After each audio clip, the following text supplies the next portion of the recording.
Afasia semántica, presentado por Génesis Saray Medina Caballero, Michel Eduardo Leiva Ortiz, Leida Alejandra Aguiño Cardoso. Afasia semántica. ¿Qué son las afasias? Son afectaciones en el lenguaje como resultado de lesiones cerebrales y solamente aparecen en caso de haber daño cerebral. Una de las primeras contribuciones científicas en el estudio de las afasias fue de Paul Broca, quien encontró que uno de sus pacientes presentaba un impedimento del lenguaje expresivo. El paciente comprendía todo lo que le decían y solo era capaz de pronunciar la sílaba tan. Al examinar el cerebro de este paciente se encontró una lesión de la tercera circunvolución frontal. El trabajo de Carl Wernicke en las afasias describe el caso de un paciente quien podía producir lenguaje pero no entenderlo, o sea que él presentaba trastornos en la comprensión del lenguaje. La lesión que se encontró en este paciente fue en la primera circunvolución temporal. La afasia puede ser causada por un accidente cerebrovascular.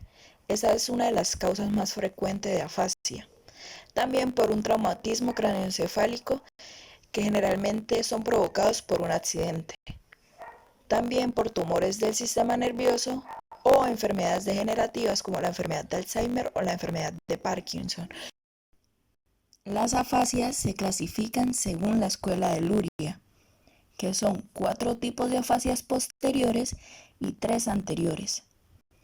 En este video nos centraremos en la afasia semántica, que es el último tipo de afasia posterior. Esta afasia se relaciona con lesiones en la región parietal superior.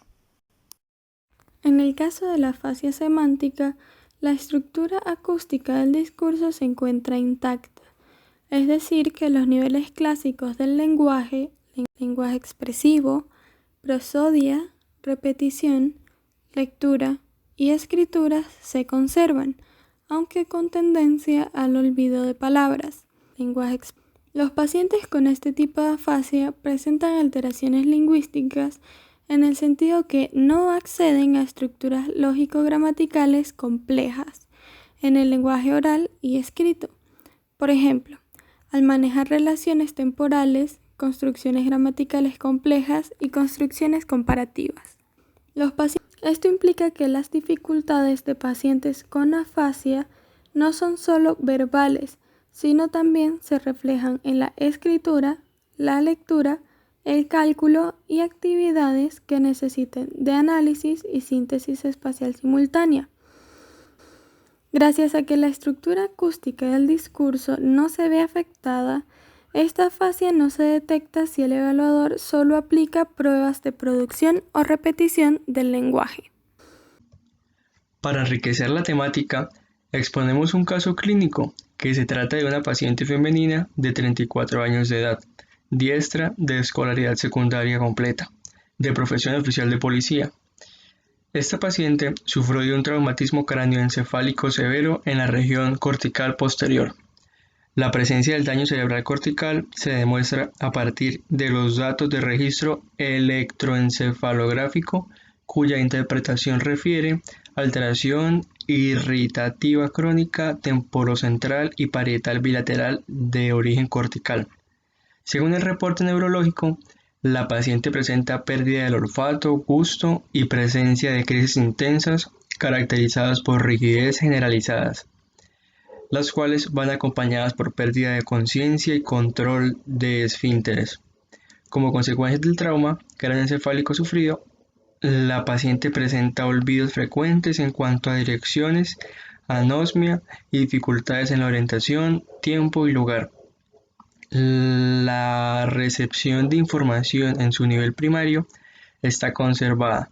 Las áreas primarias están intactas en la recepción de la información en sus diferentes modalidades, lo que quiere decir visual, auditiva y somatosensorial. Esta paciente acude al servicio de la Maestría en Diagnóstico y Rehabilitación Neuropsicológica de la Facultad de Psicología de la Universidad de siglas UAP, solicitando apoyo para superar problemas de memoria, lectura y la escritura, así como de comprensión del lenguaje. El procedimiento que llevaron a cabo fue la evaluación neuropsicológica inicial realizada en la Universidad de Neuropsicología del Hospital Universitario de Puebla. Dicha evaluación se realizó en 5 sesiones individuales de aproximadamente 1 hora de duración, dependiendo del desempeño de la paciente. Posteriormente, se realizó un análisis cualitativo de los resultados, lo que permitió identificar el mecanismo central que subyace en el síndrome neuropsicológico.